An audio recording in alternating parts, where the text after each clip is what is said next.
Me today and you tomorrow. Oh, that's brilliant. That is so brilliant. Brilliant. Happy birthday, Dani. Oh, so good to have you here today, hon. How are you? I'm so good. I'm at boot camp. So I come a few times a year or whatever, twice, whatever, to boot camp. I work out super hard. I didn't tell anybody it was my birthday. And the lady that does the yoga here, Lou, who's amazing, she walks in, she goes, I saw on Facebook it's your birthday. And everyone's like, oh. And then at lunch, you don't eat much when you're here. It's like a detox, and you train 4 hours a day and you sleep a lot, and it's really, really good for you. And then the chef and the trainer walk in, and they had an apple with a candle in it singing happy birthday, an apple, no cake. It's not cake week, but yeah, so cute. I tried to ignore it, actually. I'd rather ignore it. Yeah, no, thank you. I got a delivery earlier on of I had a bee cake made, as well as 12 of the most delicious carrot cake cupcakes with cream cheese frosting. I'm sorry. I am so sorry, but I had to share it. I love it. Listen, I just gained 10 pounds thinking about them. Listen, I couldn't. The idea of actually doing a detox on my birthday is just the worst idea ever. Any other day of the year, that's fine, but not my birthday. There's no ways I'll do that. So kudos to you, girl, for doing it on your birthday. But what a great gift to give to yourself, because it really is really cool. It's really cool to do that kind of a detox and a reset. It really is a reset. Total what you're reset. doing. Yeah, 7 days, hardcore, and it's strict. And I like that. There are some people that they don't like to work out hard, or they do it moderately, or they do nothing. I'm like all or nothing, and then hopefully try and maintain. That's not always the easiest thing for a lot of people either. But we're all so different, aren't we? But our body is our temple, and the older we get, the more we have to take care of it. I'm going skiing in a couple of weeks, taking 20 and 30-year-olds in my family, taking them all skiing, and I don't want to be the fat one on the top of the mountain. When people say, oh my God, because of all the programming we've had, it's like, don't say fat, that's fat shaming. Well, I'm fat shaming myself then, and I can, because it's me. And who cares? We're so pernickety over. Oh, we can't say that, and we can't. Yes, we can. We can say whatever we like. So I don't want to be the fat roly-poly at the top of the mountain. No, thank you. I don't want to be fit. I think it's important. I think it's important to feel comfortable in your body, for sure. I do not like being overweight. I'm not going to lie. I do not like the feeling of being overweight. When I feel like that muffin top sits piling over my jeans, I'm like, no, I don't like that. No, got to do something. It's just, I think every person is different, and we've just got to do what's good for us, which is amazing. But wow, you've had such an interesting year, actually. Why don't you tell us how your year has been? What has been this year for you? Because I think it's because you are actually because you're going into your 60th year. I'm actually going into my 61st. That's how you work. Chanti, don't tell fibbers on YouTube. No, that's me. You're going into your 60th. My 50th. Yeah. But it's such an interesting, I find. Now, you're not 60, by the way, I am. I'm just fine. But I think really at the last few years of being 50 is, I think 60 is such an important age. You know, it really is an age of arrival. You kind of really need to, you've got to have wisened up by then. Otherwise, you're going to have problems in your golden years, I think. I mean, I think... We hope, but I've seen women in their 50s behave abhorrently this year. You're asking me what's happened in my year. Women in their 50s acting like 12-year-olds on steroids, like literally cruel, abusive, making public statements, harming people's lives. So you do hope when you get to 60, you'll have a bit more sense, because unfortunately, like we know, we can take that path in life where we become wise and we actually grow through life's experiences and challenges, and we learn from our mistakes. We get to a stage where we are accountable to ourselves, right? Totally. And then, of course, you get exactly that which you're speaking about. It's like that division. And I really think this is like D-Day for that. Thank you so much, Susan. I appreciate you very much. Really do. Thank you. So it's like D-Day, right? Don't you think? Where people have to be accountable. And I really think the wood from the trees is being separated now. What did you learn from that? I mean, that must have been quite a hectic experience from you, but you've come through it. And you've done, you really have transcended. I mean, you're doing really well. I just actually had Miles Johnston on now, and we just before you, and we actually spoke about you. Oh, he's great. Yeah.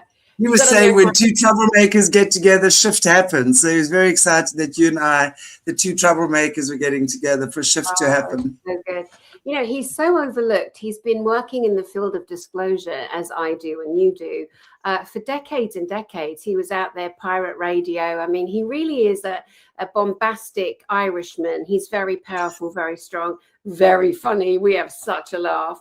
And he's done so much for so many people. He's made iconic broadcasts. He's been threatened, like we all have, targeted like we all have, for telling the truth. He's made some incredibly exquisite broadcasts on his channel that he's had to keep over on his website, for protection. And he's just a really good guy, Miles Johnston. Yeah, a strong one. There aren't that many I would put forward. I mean, I run a conference, as you know. So I feel like this year I'm really set with some of the best in the world. But you asked how I got through like the year, like the last, I did two beautiful conferences, one in May, one in September. There was fallout with one person in the September one, and that's the bunch of 50-year-olds and that you're like, wow, I can't believe that people would behave like that and share private texts that you never would imagine another person would see. Just really cruel, awful, diabolical behavior. And I'm on my own. It's just me and all of them. So I'd like to line them all up and slap them hard on the cheek. I really would. Every single one of them with a wet hand. Can you imagine? Just for extra impact, yeah. That'd be so funny, wouldn't it? That would be so funny. Have the basin of water next to you as a... No false eyelashes allowed. But the thing is, we're all on a path. Everyone's on a journey, and what happens is when people see people argue online, they tend to take a side, but what they're doing is they're ignoring their own rage, their own violence, their own pain, their own hurt in them, and then they get to project it, and that doesn't help anybody.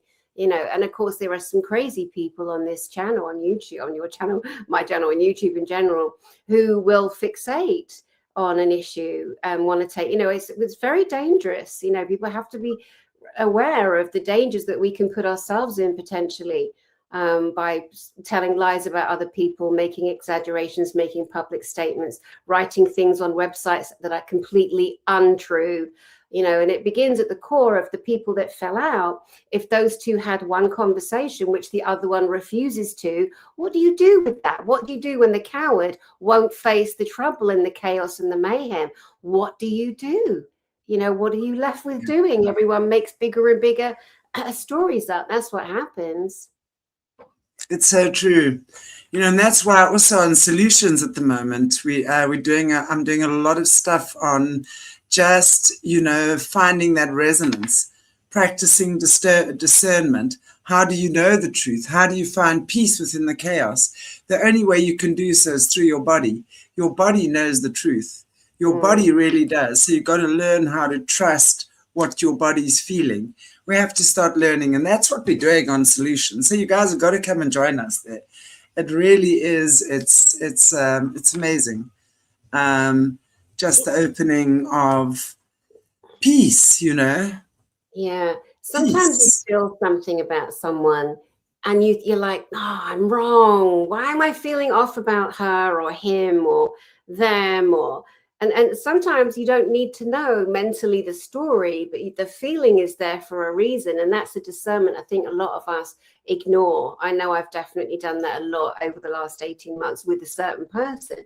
And if I'd listened, if I'd had the courage to shake them down, when I knew I should have had that courage, I wouldn't have been suffering the last 5 months and gaining 20 pounds and bleeding out the bank and all the rest of it. But, these are lessons, but while we're all looking at each other and ripping each other apart and destroying each other's lives and doing all these terrible things, we're avoiding what really matters. And right now, it's like, where are all the arrests for all the pedo raping bastards on the Epstein files? Even if those files aren't completely correct, well, they round people up in immigration. If they're not correct, they still round them up. Why aren't we rounding up people?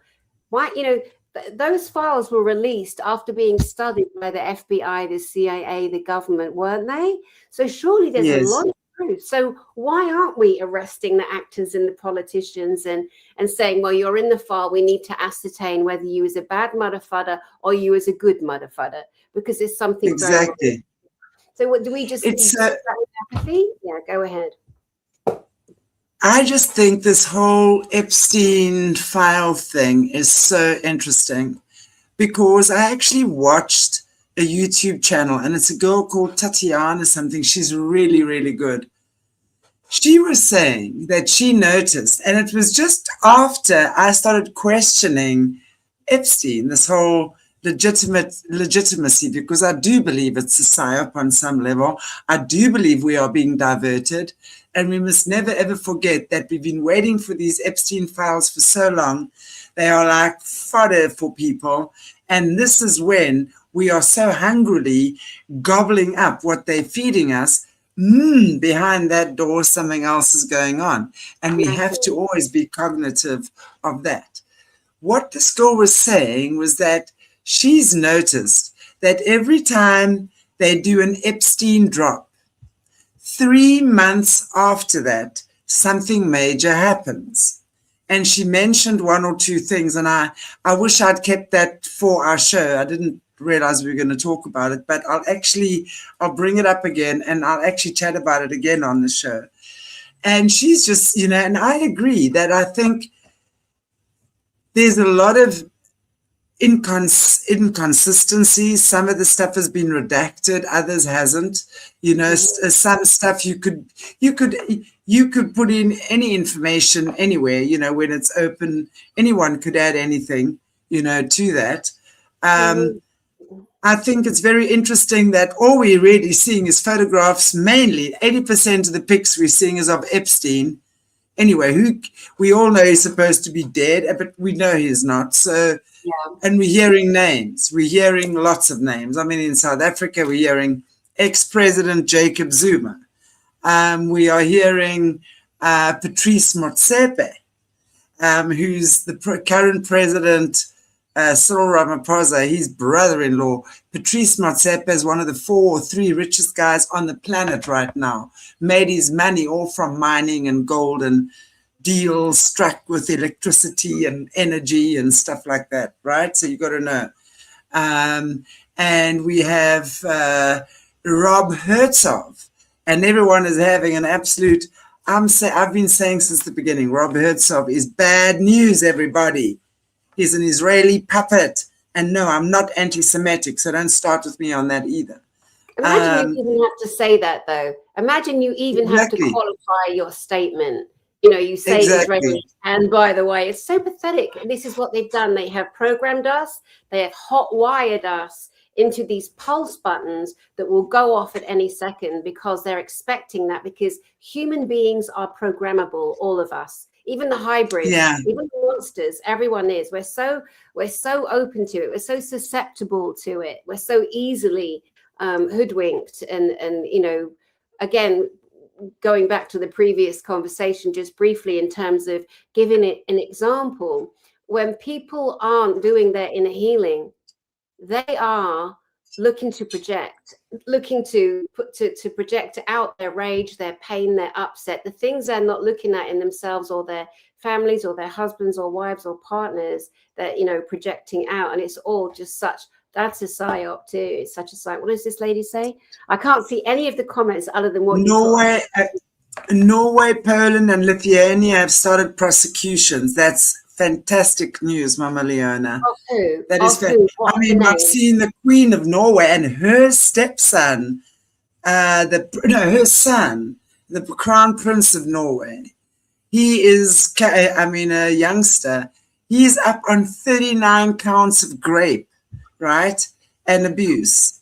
So she's been on there, the Queen of Norway. And of course, who else? Oh, and there's a South African couple in, wait for it, a beautiful town, a couple of hours down the drag from me, called Jeffreys Bay. And they were the managers and caretakers for about a decade on Epstein Island. They literally were the caretakers of the lodge, and they saw nothing. They saw nothing. Yeah. I know. Nothing. Deepak Chopra, that stinky old fish. Oh, I'm so glad, because he is disgusting. I don't know how anyone, guys, I'm sorry. If anyone, Deepak Chopra was gross. I have never, ever been. And it's so interesting to me, because there are so many, or certain of these great spiritual gurus. Sadhguru is another one, by the way, guys. Those of you following under more of the Eastern philosophies and teachings, Sadhguru. Oh, bad news, Sadhguru. And there's lots of dodgy stories following him as well.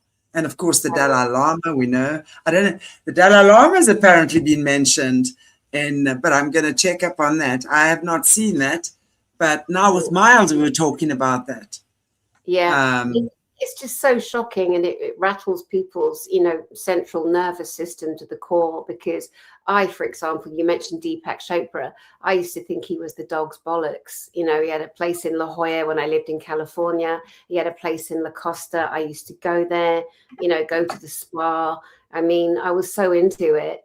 And those are the days when I was like most people of the day, thought Oprah was a good person. To acknowledge, because of all she'd done. And years ago, I worked with her, apparently her life partner. We don't actually know. And it's funny, because when I tell a story about myself, relating that the fact that I worked in royal circles, I wasn't a royal nanny. I've told these stories myself, but then people make a big thing about it. Dani Henderson's a royal nanny. I'm like, that was my story, my experience that I shared myself. It's not like it's a thing, it's a gossipy thing, but people need to stop doing that, because it's causing a lot of harm to a lot of people. But I worked with Stedman Graham, who is an absolutely beautiful man. I've never yet to this day heard one negative thing about him ever. 4 years, every month in Oceanside, California, where he would come and meet with me and other teachers and therapists and headmasters and headmistresses and local people that were trying to change the curriculum for the children in Oceanside, because the curriculum's a bag of shit globally, what we teach our children. And he was trying to make a stand. And I only saw the loveliest person. And he does a speech in leadership. And he says, when I was with Oprah, because I had to really stand as the man I am and leave myself at the front, because she just overwhelms everybody, because she was one of the most famous people in the world. So I never, ever saw, and we were friends. I mean, we'd phone each other. I'd get meetings for him and Bobby, the lovely lady who started this K's with CAYS with them. I never saw a thing, ever saw a bad thing, you know. And then there's a picture of me on Facebook when we did a TV news channel in San Diego. And I've left that picture up because, number one, I won't be handled. My soul is not for sale. I'm not a frigging liar. And if I've got nothing to hide, why would I take it down? I'm not going to be told, ooh, Stedman Graham. He was beautiful. I've never, not one bad thing. And this is where people have to be careful. Oh, it's in the files. Oh, did you see that name? Be very, very careful who we mention, who we gossip about, because, you know, there'll be some suicides. I mean, people are top themselves. It's bad. It's bad. Yeah, I agree. I think a lot of the stuff. Oh, and there was another thing interesting. The one I was thinking of about this thing. Mtweti, what was his name? Nati Mtweti, I think his name was. Who was the South African ambassador to France. Right. 3 or 4 months ago, he goes to France and falls out of the hotel room. Obviously to his death. And guess who shows up on the Epstein files a few months later? Wow. You know? It's so I mean, how many people have fallen out of windows at this stage? It's just so, you know, it's just, and how many people have died of heart attacks, right? And how many people have had car accidents? We know that this is, and hanging themselves on doorknobs. I mean, isn't that just that's the signature kill, though, isn't it? That we've been told about, the knock signature kill. I mentioned it on a broadcast on my channel the other day. I forget who I was speaking with. We were talking about Michael Hutchence. Oh no, I was on the Sean Atwood channel with Ron Swanson, and we were talking about Hutchence and Epstein apparently hanging himself, but the physics of the whole thing and the gravitational, the inertia, there's no way the man hung himself, you know. Anyway, his nose would get in the way, but you know, the guards were sitting like right there, his room was right there. It's just like, come on, or the camera didn't work. I mean, the thing is, the people that set up these pretend hoodwinky shows, part of the pantomime, they think that we the people are so stupid still. They think we're still asleep, but we're not. We're not. We're charged up. We're ready. We're defending our planet. We're defending the children. We're saying up, speaking our minds. We're creating marches. We're pushing back. And people have to recognize that don't ever think that's not enough. I mean, we need to do a hell of a lot more. But people say, oh, what can I do? Use your voice, love. Use your voice. He jumped out of the cellar. Did he twist his ankle? No, I'm not sure he was talking about that. He jumped out of the cellar.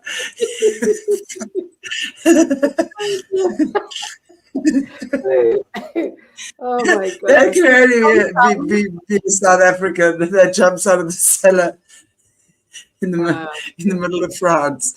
Anyway, lovely.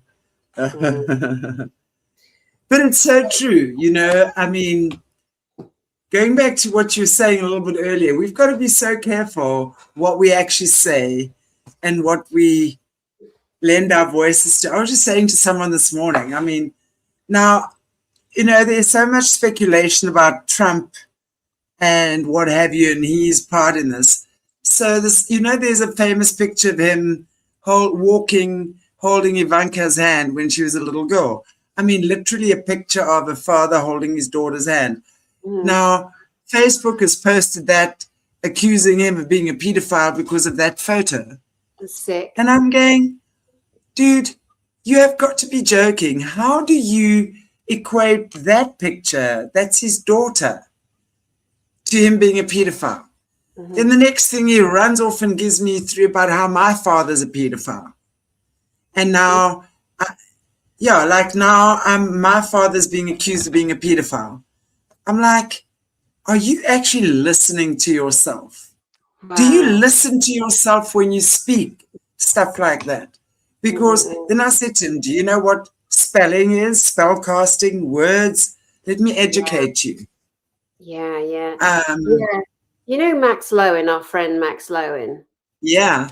Yeah. So she speaks very slowly and very purposefully. And I'm amazed she's even alive to say one word, because she was all, so horrifically tortured, traumatized, raped as a little girl to a teenager underneath the Vatican.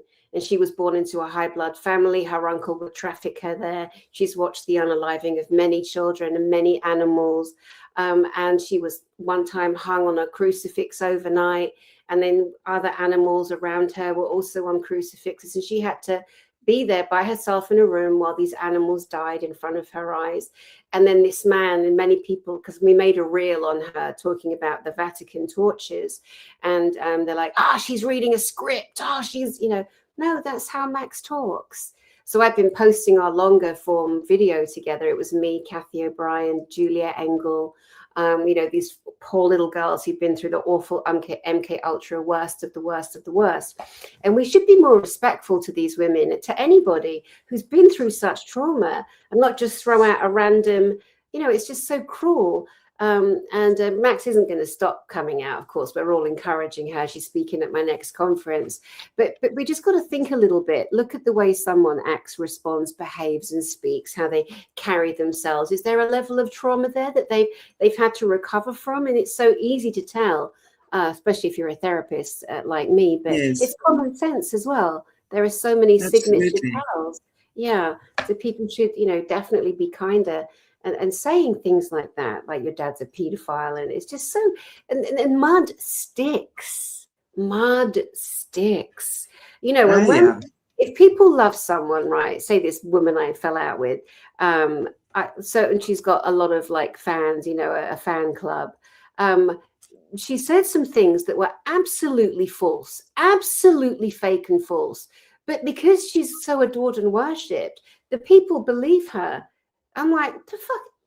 That never happened. It never happened. Not once. She's doo-doo lally, making up stories, worship me. Look what Dani did. Look, worship me. So not true. I should sue the stupid cow. But anyway, she blocked me. That's hard when someone blocks you and they know that you can't get hold of them. It's terrible. But, it's just so, and then that level of story, like I said, can turn dangerous. People can get hurt. They really can get hurt. Absolutely. It is. Speaking about, we've done the last time we did a round table.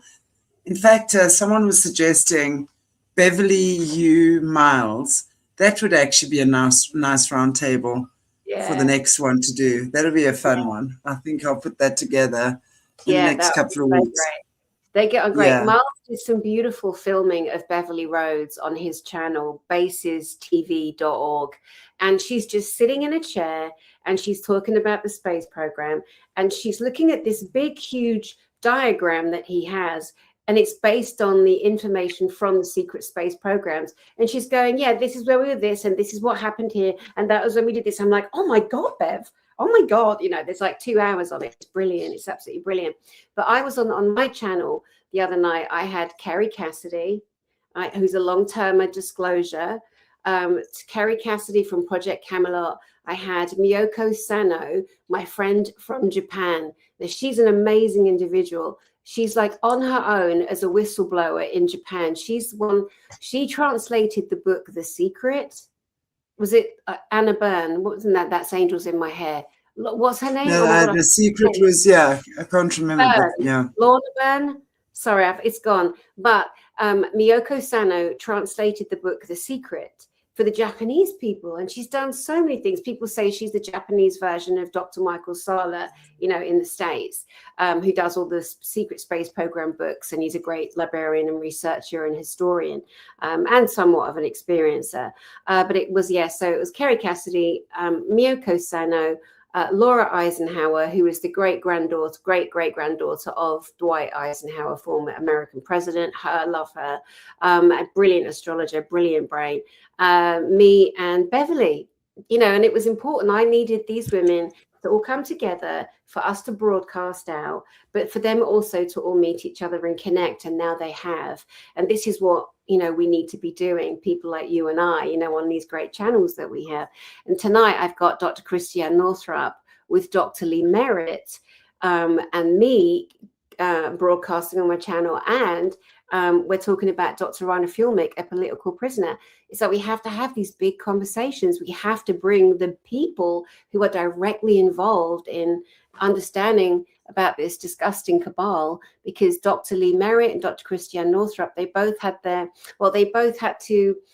ended up giving up their licenses before they were taken off them because they were so humiliated. Dr. Christiane Northrup was on Oprah Winfrey's show all the time. But now they work with people called Doctors Against, I've forgotten what it's called, I'm so sorry, disinformers, because they've all been called the disinforming dozen, doctors of disinformation, but they're on the front line fighting for our rights, for the love of health, for the truth. And they're just incredible people. We're so lucky to have them. That's amazing. Yeah. Well, that sounds like a great lineup you had the other day. I'm interested actually in the Japanese lady. What is she? What's happening in Japan? Well, the thing is, she tells me that there are so many Japanese people still who wear the mask, and then she does conferences in Japan for different people. And she's also herself a speaker, and they love her. Like, she's the fan base in Japan for her own, work that she's done. That's how she's known, because of what she does. But she tells me that so many of them aren't awake yet. But also I got a message from somebody else in Japan who was saying that they've just gone through the weekend of voting. There was an election. And the person that wrote to me said that there are Koreans and other personnel who pretended to be Japanese and got into groups, parties, the government parties. What do they call them around the world? They're all called parties, right? The Conservative Party, the Liberal Party, the Republican Party. And she feels like they've been infiltrated. So, yeah, it's difficult. But she's coming to my conference in September. So she's coming from Japan to my conference. But she's an amazing lady, very strong, married to an ambassador. And she had JP, who's speaking at my conference. He's been in the secret space program. We should get him on your channel. He's fascinating. He's still doing off-planet trips with the American JP. He's been on my channel 100 times. He's been spoken at 2 or 3 of my 4 of my conferences in America and England. He works with the American government. He's been to the moon on American military reverse engineered craft.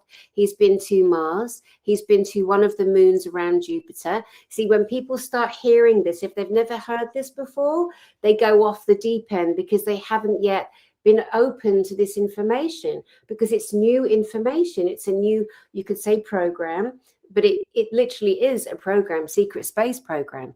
The military tell you F all. They've been going to the moon and it takes 10 minutes for absolutely decades. And people go, I would have heard about it. No, you wouldn't. NASA lies about everything. NASA hides everything. Prove me wrong, John. Prove me wrong. And it's so annoying because we're like, oh, we trust NASA. No one does now. I always say, shut up, NASA. No one's listening to you. But then when something goes out, people then go, oh no, NASA is, they're the people to go to. But currently there's people now realizing that they're part of the setup too.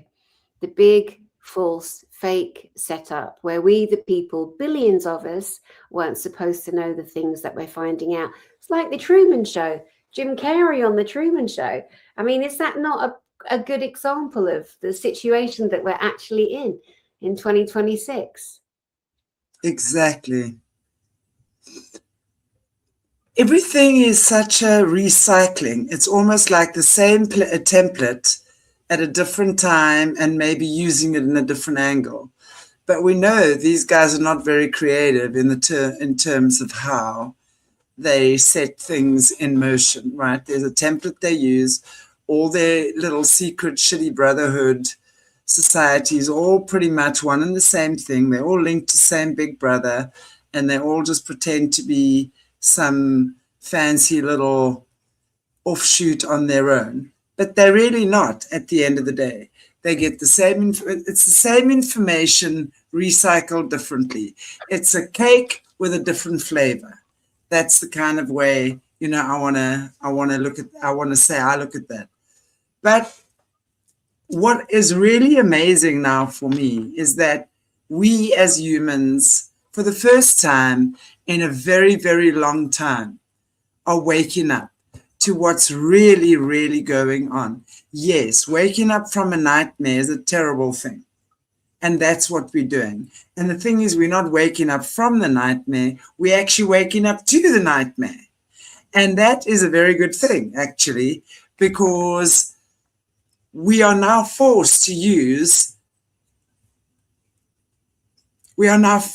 see things, face things, access parts of ourselves that we've never had to before. Do you know what I'm saying?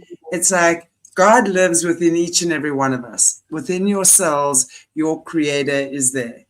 And most of us have that knowledge so locked up and shut down that we're always looking outside of ourselves for the answers or advice or whatever.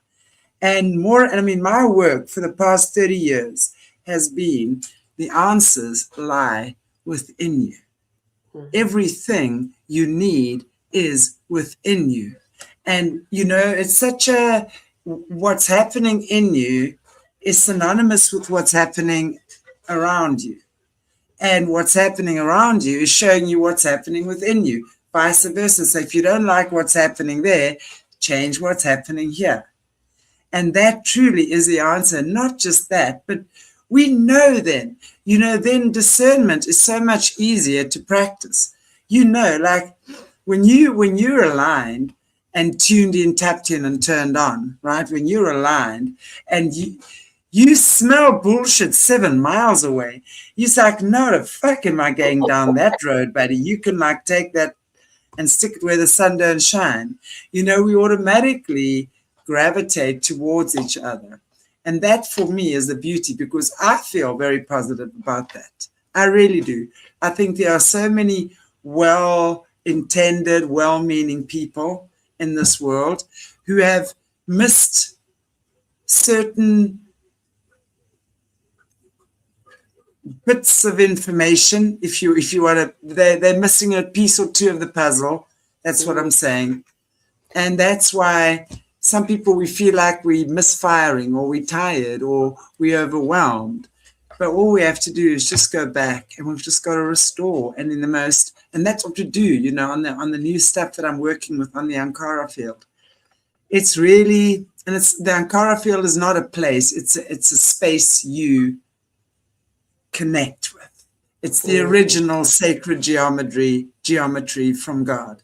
The bees are the original frequency keepers. They hold the greatest secrets and the greatest truths. So if you're prepared to look at what the true hexagon is actually about, what it contains, then we'll understand why the dark brothers and sisters use that geometry in everything they do, because they understand the strength and the resilience of it and the potency of it. So they've inverted the principles of the true hive mind, and they've created it into the hive mind we currently exist in. So we're literally just flipping the grid. That's what we're doing. And we do so through bringing ourselves back into coherence and back into resonance, not fighting the evil ones and chopping their heads off and doing stuff like that. All we do is create more resistance then. Very true. We just, yeah. With the coherence, one of the easiest tools that I've always shared as a therapist with the breathing and the breath, because people go, well, I breathe. Of course you do. If you weren't breathing, you'd be dead, my love. But there are ways that we can really help anchor into the body and reset the stress levels, because we're going to respond differently to a situation the more stressed we are. You know, it's like everything builds up to an awareness that is unbearable for people when they're overloaded with stress, when they're not breathing into the body, when they're not, let's just say, breathing in and breathing out for 4, but breathing down into the body. So you're oxygenating your blood cells, breathing in the nose for 2, breathing down for 4. What you're doing instantly is releasing serotonin, dopamine, and endorphins immediately. That's what that does. That one breath in the brain releases those 3 chemicals, and then breathing down into the body's oxygenating, and then all of a sudden, let's imagine you've got another second of energy in you to put on a piece of music that you actually like, and then you're shifting frequency, you're shifting everything. Suddenly that letter, that phone call, that worry you've got, that conversation you have to have, that it doesn't feel that bad, as bad as it did. You got out of overwhelm. When we're in overwhelm, we're functioning, most people, in survival mode and overwhelm. It's dreadful. It's dreadful. And so are our children, and so are our partners. And so is everybody around us. People being threatened to lose their jobs. I was on the hike today with this accountant, a financial director. Don't say accountant, which is what I did say. He's a financial director. Might hear me. Is that not PC anymore? To call people accountants? What do you call them now? Pen pushers. He's a lot higher, but he's in the haunted room next to me. I hope he doesn't hear the ghost, because there's 2 women ghosts in there. I'm telling you, I have blessed this room. I'm like, don't you come near me. Don't you come near me. 2 of them showed up at different times. Yeah. It's the best room in the house and the most haunted. I love it. Trust you to be there. Do you know, the other day, it was so funny. I was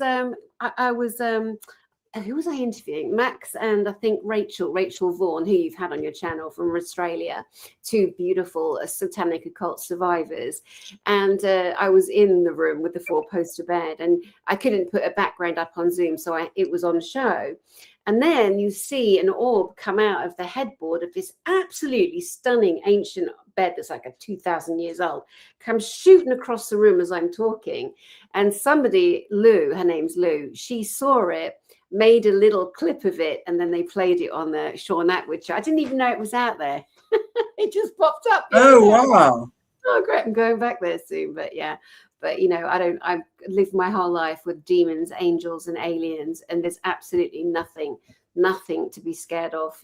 People are more scary than those jokers. You just got to know, again, resonance level of fear. If you're completely stressed out in in a negative environment, that's going to affect you way more than if you're not balanced and breathing in and deciding how you're going to handle each individual moment.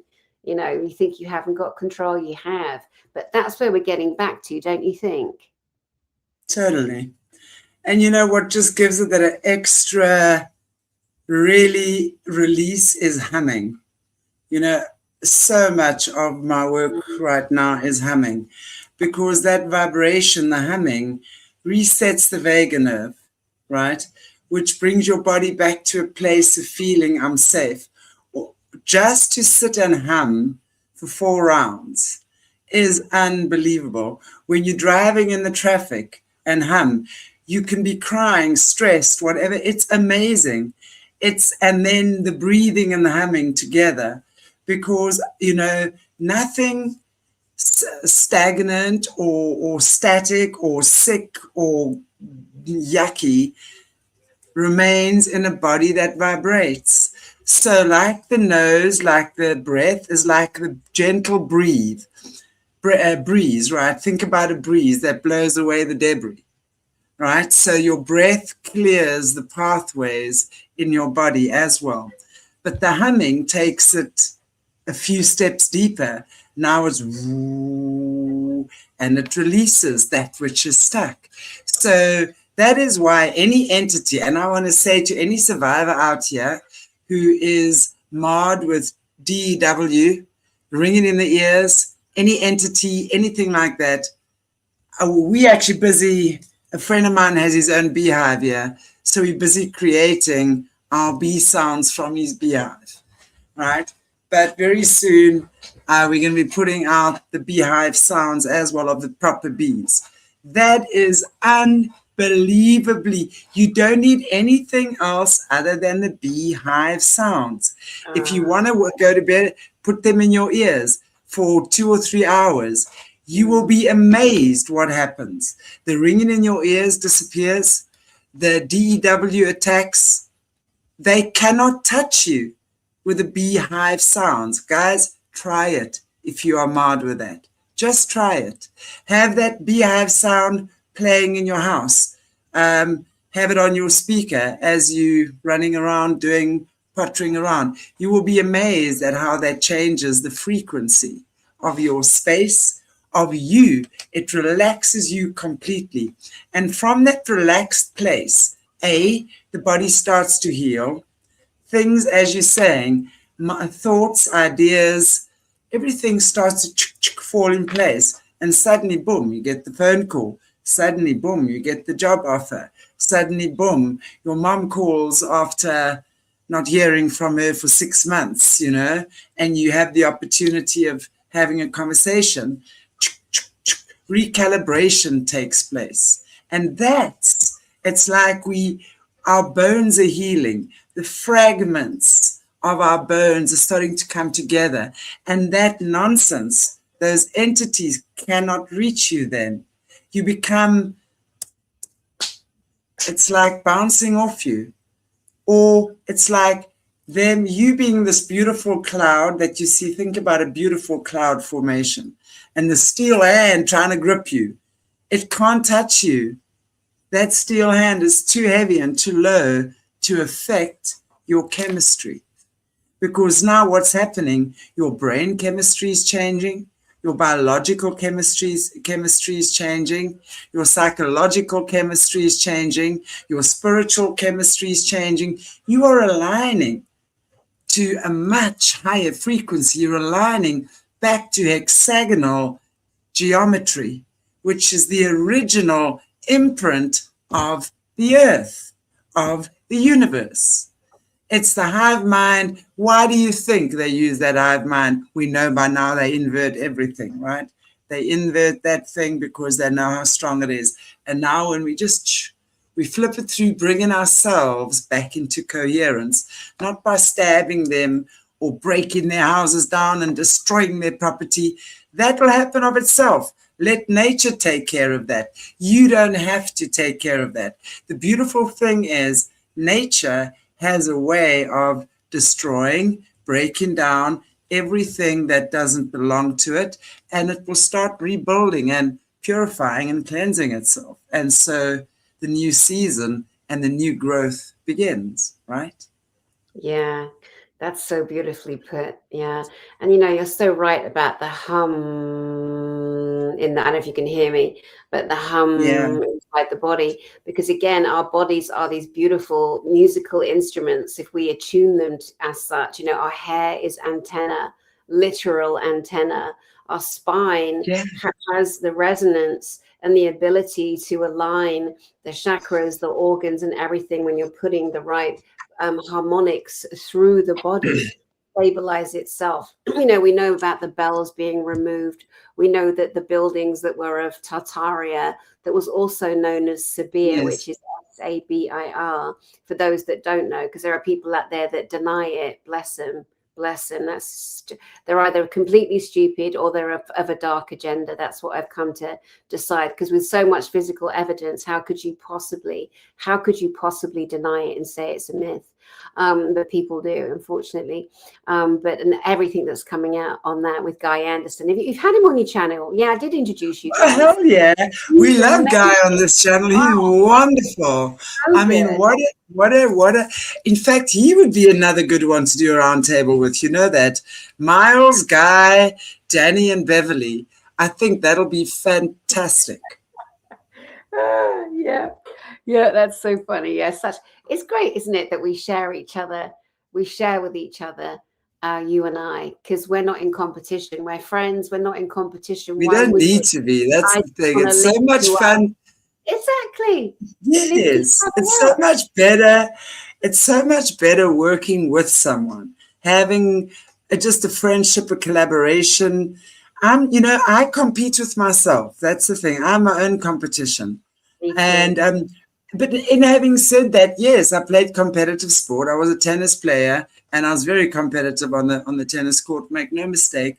But where I'm at now, it's, to me, how do we and this is what happens a lot. I see this a lot because there are other channel hosts that definitely don't like me, that also as interview survivors and stuff, but they have no issues speaking the biggest lot of shit whenever they get the opportunity.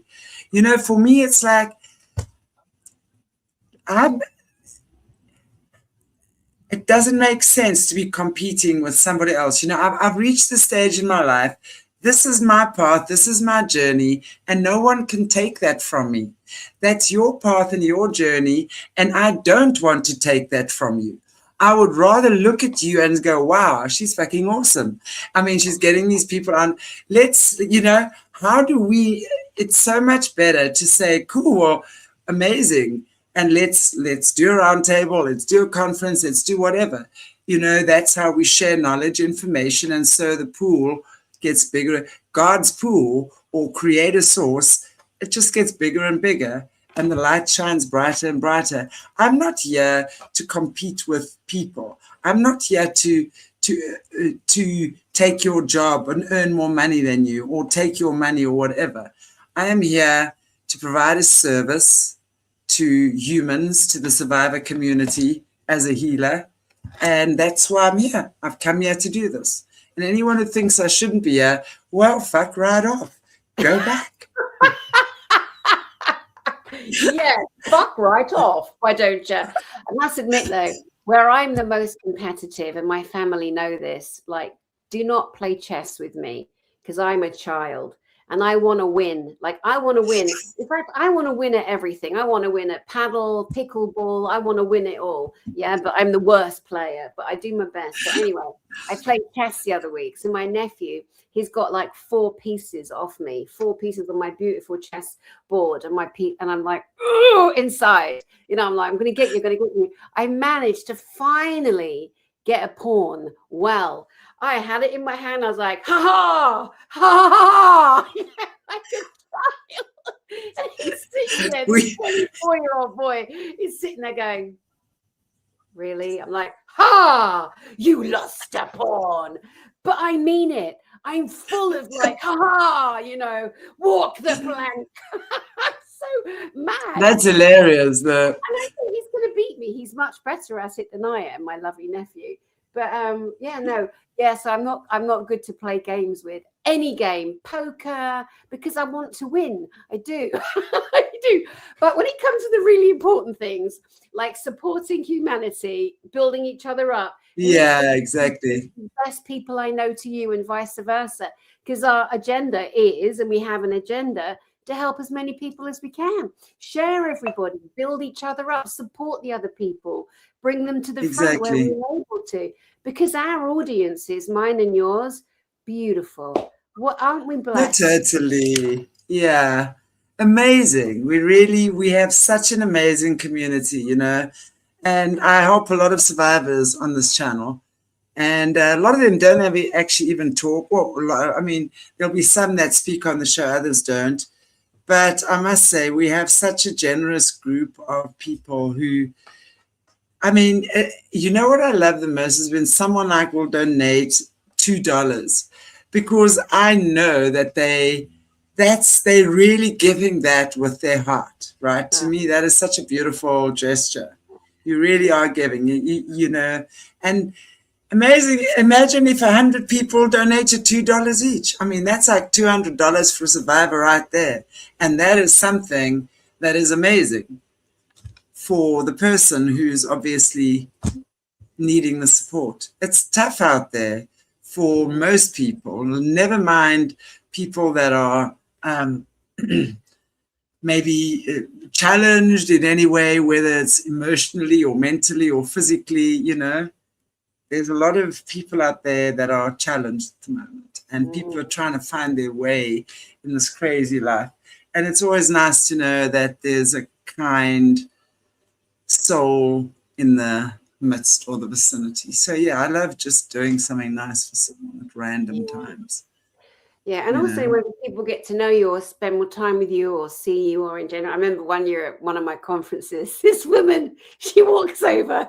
The Americans, it's so great. They're so outspoken. I love it. But the Brits are too. But this woman walks over to me and she went, Dani, I'm so happy to meet you. I thought you were such a bitch. to my face in the middle of a conference. And I went, "Oh, thank you very much." And she said, "But you're so nice."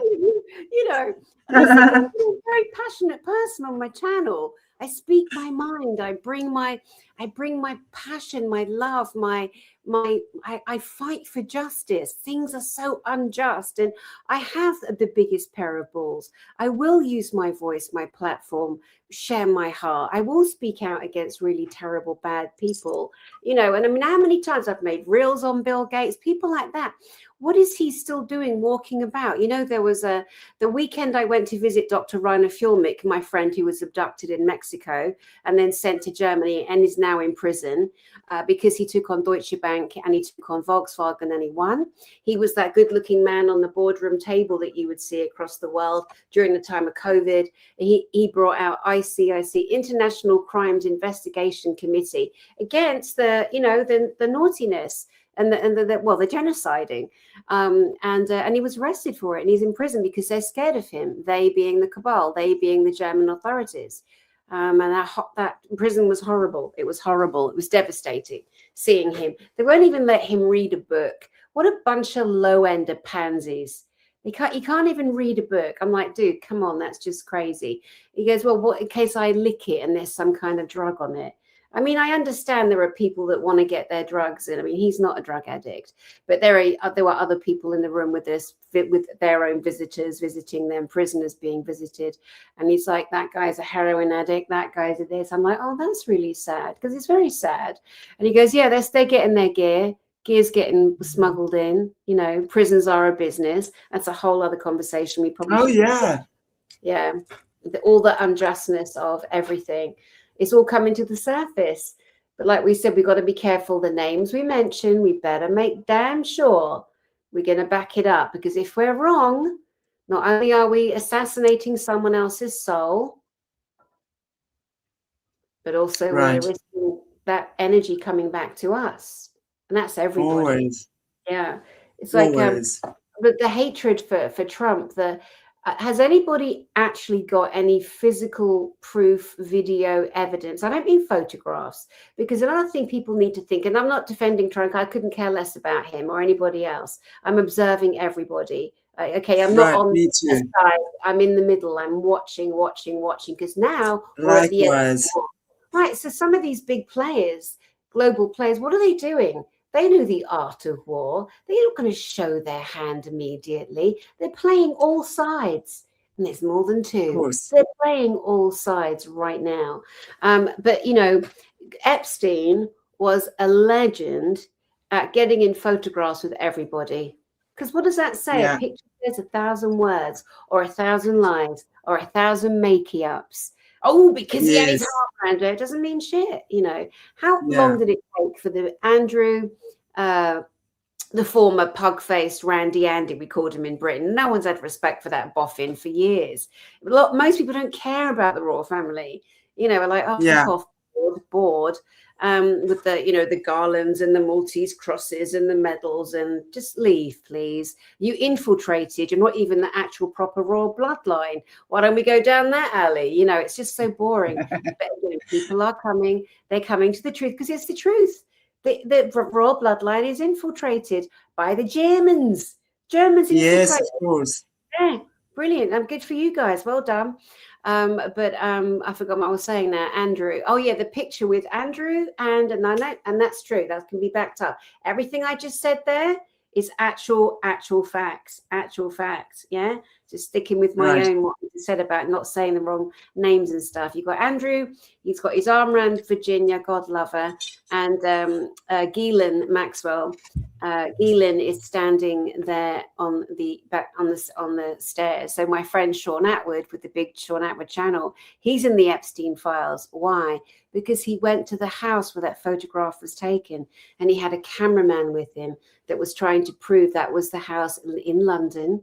And they did that, but now he's ended up there. So what does that mean? Does it mean he's a dirty pervert and a pedophile? No, he was part of an investigation, and now he's been named. That's why, again, we have to be really careful at this stage. Remember, while they're dangling the Epstein files and all that shock, horror, gossip and gore, where we can just project out and gossip about it and not get on with our healing, what are they doing behind the scenes? What's going on behind the door? A hell of a lot more shocks to come. Oh, yeah. Oh, hell yeah. I mean, most definitely. I'm interested to see what comes out, but I think, again, guys, we've got to practice discernment here, right? Let's not gobble all of this up as gospel truth. We know that people can doctor things, and we know how many psyops and craziness goes on there. So just take everything with a pinch of salt. Let it land in your body. Use what we're talking about in the Ankara field. Don't allow yourself to get to be harvested by reacting to these things, because that's exactly what they want. Sit with it, process it. Don't get caught up in the drama of whatever they're sending our way. Your soul knows the truth. Your body knows the truth. Trust your body. Trust your soul. Trust God, and you'll know. Beautifully said. Yay. Wow. Well, I know you are gallivanting out and about again, so I won't keep you for too much longer. But I'm wondering if there is anything you'd like to say to end off with for us. Anything, any message you have? Well, I mean, my message really is, okay, I'm now doing another cycle around the sun today, like the birthday. I know people say don't acknowledge it. It's the, chronos, it's the time, it's the captivating, it's the program, that accelerates the body to age when we should not be aging. And I can't believe you're 60 tomorrow.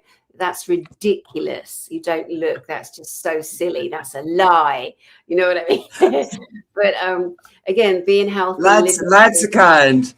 Looking after our temples that we inhabit. This vessel is the only way we can get around the planet. So we've got to do. That's why I'm at boot camp. Although I call it fat camp.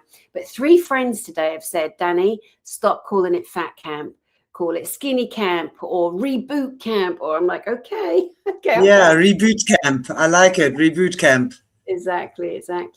But I just want people to really look in the mirror, like really look close in the mirror at themselves and say hello and say I love you to yourself and to that little child that lives inside of you, that inner child that's always needing healing and attention and parenting, probably in a way that you were never, ever parented.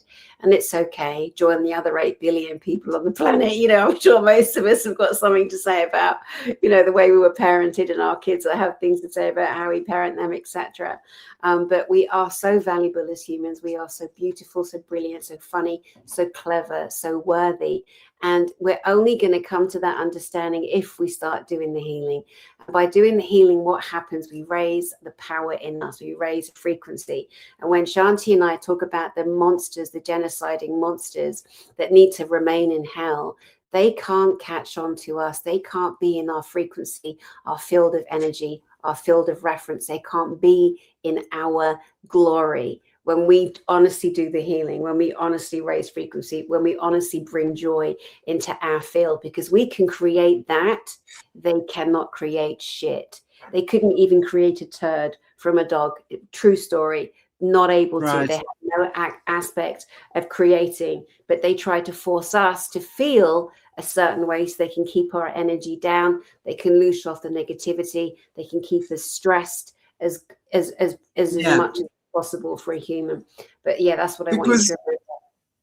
We must never forget we are masterful manifestors, and we are masterful creators, and they create through us, which is why our consciousness is what they don't have. So every time they send us into a downhill frenzy and spiral, it's like chocolate for them. Right? It really is, or cream, or whatever it is that you might enjoy.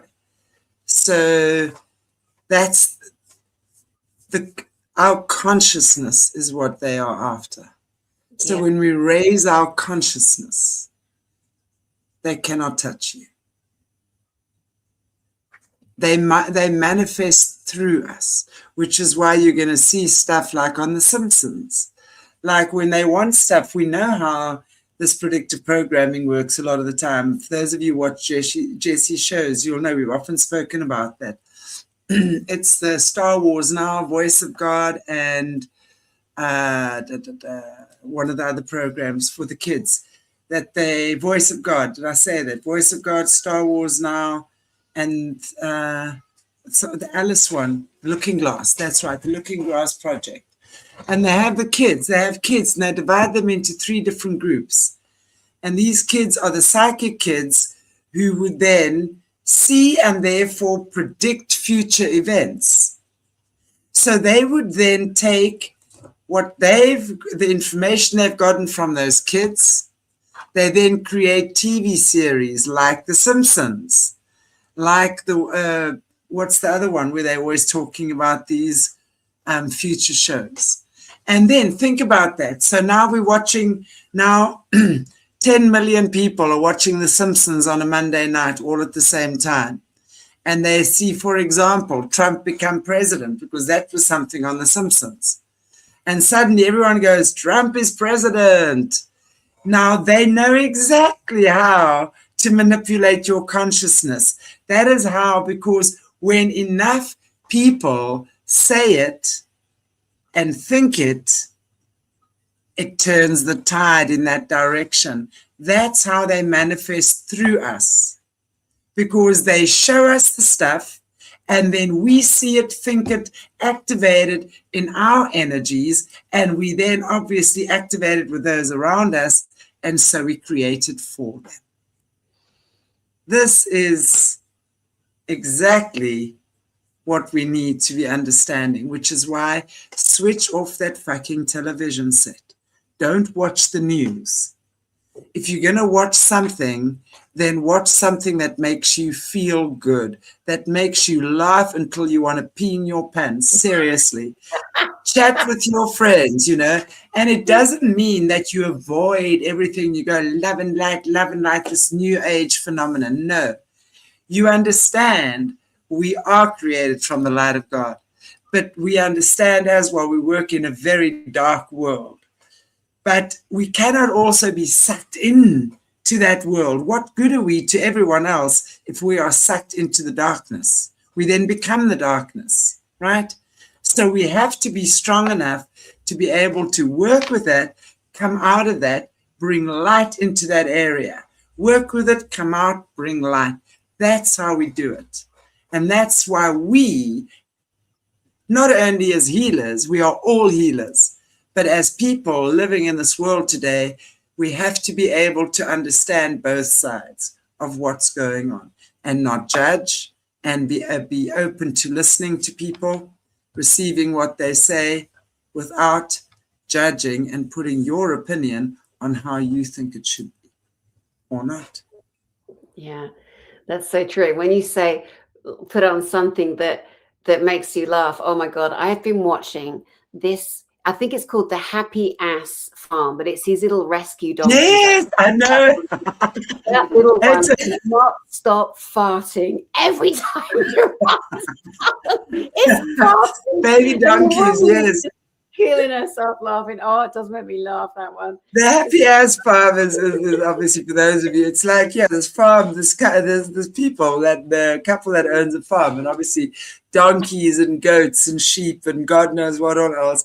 But of course they have everything running around in those donkeys, and that little one that's forever farting and kicking. It's always kicking. I mean, you see, it's like a day old and it's already kicking everyone.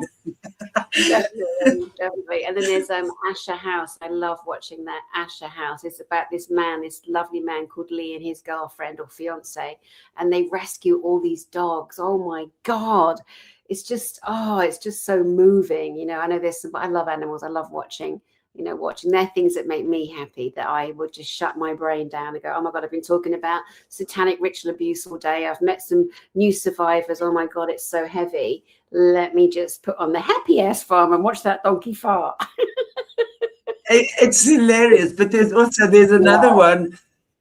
There's another couple who's got this bull, Rufus. Of course, I love bulls. And Rufus the bull. Oh my God. Bulls. I mean, where can you see it? It's on Facebook, babe. They're on Facebook and YouTube. These are Facebook and YouTube channels. Rufus the bull is hilarious. This bull is like this huge red and white bull. But this bull, I mean, his owner. I mean, I got to tell you, that guy is so good with that bull. And of course, he's forever chasing them. And Rufus is like knocking his truck over with his horns and stealing. Hilarious. I love the fact that people are having these relationships with animals. Oh, yeah. I love the idea that humans and animals are actually becoming more connected, despite the fact that there are still people who really have no idea about how to treat animals really. I hope that more and more of these videos and things that people are putting out there, and these cats, of course, you get these chicks with their cats and guys with their cats and, dogs, and there's the dog daddy and the one, I love it. I absolutely love it. I have subscribed to each and every animal channel that there is. If you like, subscribe, follow, follow, yeah. Those are the channels I follow, right? Yeah, they're the best. They just lift you out of a mood like that. Just boom. Totally. Boom, boom. Yeah. And then you know what I love watching? There's this young girl, and I don't know why. Somehow I came across her, but she started. Her husband was in the military, and she was a single mom of twins. And she was like recording her life as a single mom of twins.